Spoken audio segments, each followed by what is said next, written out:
धाराशिव जिल्ह्याचे खासदार ओमराजे निंबाळकर हे मनोज जरांगे पाटील यांच्या 29 ऑगस्टच्या आझाद मैदानावरील उपोषणासाठी 25,000 गाड्या पाठवणार असल्याचं देखील त्यांनी सांगितलं असून मराठा आरक्षणासाठी देखील त्यांनी जाहीर पाठिंबा दिला असल्याचं देखील आपल्याला पाहण्यास मिळत आहे।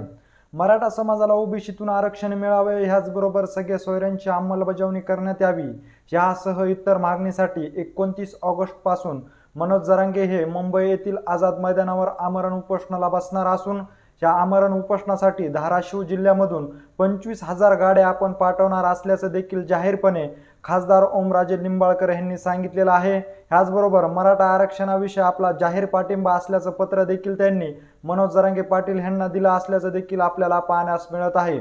29 ऑगस्ट रोजी संपूर्ण महाराष्ट्रातून लाखोंच्या संख्येने मराठा बांधव हा मुंबईच्या दिशेने जाणार असून ह्याच अनुषंगाने आता धाराशिव जिल्ह्याचे खासदार ओमराजे निंबाळकर यांनी आपल्या धाराशिव जिल्ह्यातून तब्बल 25,000 गाड्या आपण स्वखर्चाने पाठवणार असल्याचं देखील त्यांनी ह्या पत्रामध्ये सांगितलेलं आहे।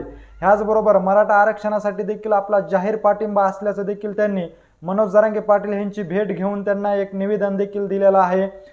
सर्वप्रथम जर पाहिलं तर मराठा समाजाच्या आरक्षणासाठी पाठिंबा देणारा एक पहिलाच खासदार म्हणावा लागणार आहे की ह्या आंदोलनासाठी तब्बल आपल्या जिल्ह्यामधून 25,000 गाड्या पाठवणार आहे। याचबरोबर मराठा आरक्षणासाठी देखील त्यांनी आपला जाहीर पाठिंबा असल्याचं देखील सांगत त्यांनी मनोज जरांगे पाटील यांना एक निवेदन देखील दिलेलं आहे। असे अनेक कित्येक तरी मराठा समाजामधील खासदार आहेत, परंतु मराठा आरक्षणासाठी ते पुढे येत नसल्याचं देखील पाहण्यास मिळत असलं तरी मात्र आज पाहिलं तर धाराशिव जिल्ह्याचे उद्धव ठाकरे गटाचे खासदार असलेले ओमराजे निंबाळकर यांनी मनोज जरांगे पाटील यांची भेट घेऊन त्यांना आरक्षणासाठी जाहीर पाठिंबा असल्याचं पत्र देत आम्ही धाराशिव जिल्ह्यातून स्वखर्चाने तब्बल 25,000 गाड्या पाठवणार असल्याचं देखील त्यांनी ह्यावेळी सांगितलेलं आहे। धाराशिव जिल्ह्याचे खासदार ओमराजे निंबाळकर यांचं देखील स्वागत आता मराठा बांधवाच्या वतीने करण्यात येत आहे। सर्वात प्रथम खासदार म्हणून त्यांनी आपली भूमिका जाहीरपणे स्पष्ट केल्यामुळे त्यांचा देखील आभार मराठा समाजाच्या वतीने मानलं जात आहे।